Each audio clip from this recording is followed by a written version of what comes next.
Hello, students. Welcome to Mr. Sandwich Reads. I am Mr. Sandwich. I'm looking at this camera. Okay. Camera one, camera two, camera one, camera one. All right. I'm going to read chapter 10 of Jerry Spinelli's Stargirl.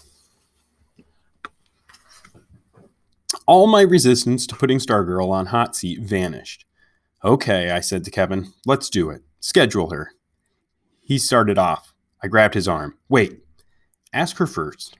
He laughed. Right, like she's going to say no? No one had ever said no to the hot seat. Any reluctance to answering personal or embarrassing questions always yielded to the lure of appearing on TV.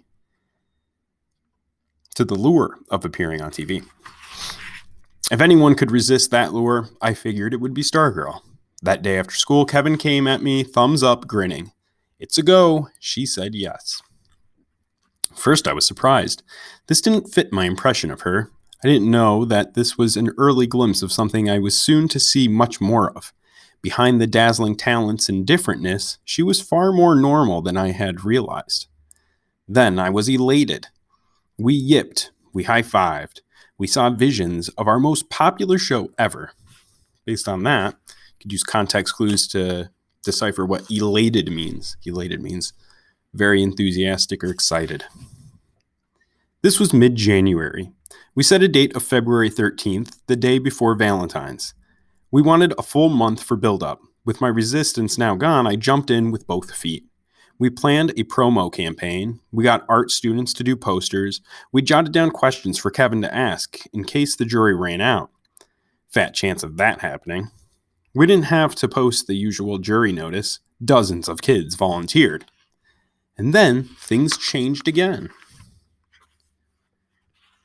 In the courtyard of our school stood a 5-foot sheet of plywood in the shape of a roadrunner. It was a bulletin board strictly for student use, always taped and tacked with messages and announcements.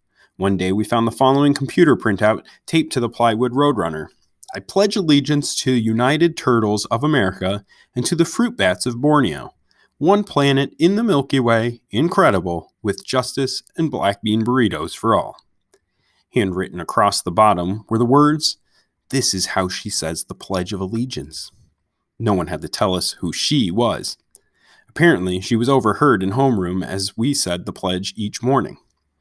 As far as I knew, we were not a particularly patriotic bunch. I didn't hear people saying they were offended. Some thought it was funny. Some giggled and nodded knowingly, as if to say, there she goes again. On the following morning, more than one kid was heard reciting the new pledge. Within days, a new story wildfired through the student body, meaning it spread quickly. A senior girl, Anna Grisdale, lost her grandfather after a long illness. The funeral took place on a Saturday morning. For a while, everything seemed routine. The crowd of people at the church, the line of cars with their headlights on, the smaller group clustered around the grave for the final farewell. After the brief graveside service, the funeral director handed everyone a long-stemmed flower. Upon leaving, each mourner laid his or her flower over the casket. This was when Anna Grisdale first noticed Stargirl. Through her own tears, Anna could see that Stargirl was crying also. She wondered if Stargirl had been at the church as well. Even more, she wondered why Stargirl was there at all. Could she have been friends with her grandfather without Anna's knowing it? Anna's mother asked her who the unfamiliar girl was. Afterward, the mourners were invited to Anna's house for lunch. About 30 came. There was a buffet of cold cuts and salads and cookies. Stargirl was there, chatting with members of the family, but not eating or drinking anything. Suddenly, Anna heard her mother's voice. It was no louder than the others, but it was different. "What are you doing here?" Sudden stillness. Everyone staring. They were in front of the picture window. Anna had never seen her mother so angry. Mrs. Grisdale had been very close to her father. They had built an addition to their house so he could live with them. She glared at Stargirl. "Answer me." Stargirl gave no reply. "You didn't even know him, did you?" Still, Stargirl said nothing. "Did you?" And then Anna's mother was flinging open the front door and pointing as if banishing her to the desert. "Leave my house." Stargirl left. Danny Pike was 9 years old. He loved to ride the bicycle he had gotten for his birthday. One day after school, he lost control and plowed into a mailbox. He broke his leg, but that wasn't the worst of it. A blood clot developed. He was airlifted to Children's Hospital in Phoenix, where he was operated on.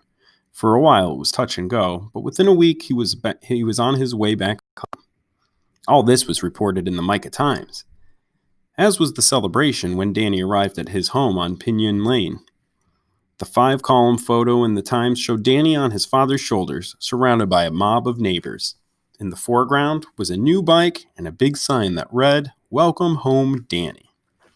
It wasn't until days later that the front page photo appeared on the Plywood Roadrunner. We gathered around to see something we hadn't noticed before. An arrow from a thick red felt tip marker pointed at one of the tiny faces crowded into the frame. It was the face of a girl beaming as if Danny Pike were her little brother back from the dead. It was Stargirl. And then there was the bike. The various members of the Pike family, parents, grandparents, et al., each thought someone else had bought Danny the new bicycle.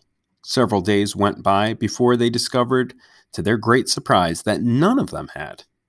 So where did the bike come from? High schoolers who heard the story and saw the picture had a pretty good idea. Apparently, the Pikes did not. The bike became the focus of a family squabble. Mr. Pike was mad because nobody he asked would admit to buying the bike, and probably because he hadn't done it himself. Mrs. Pike was mad because no way, not for at least 1 year, would she allow Danny back on wheels. One night, the new, still unridden bike wound up at the Pike's front curb with the trash cans. By the time the trash collector came the next day, it was gone. Danny got a BB gun instead. The Pledge of Allegiance, the Grisdale funeral, the Danny Pike affair, these things were noted, but they had no immediate impact on Stargirl's popularity at school.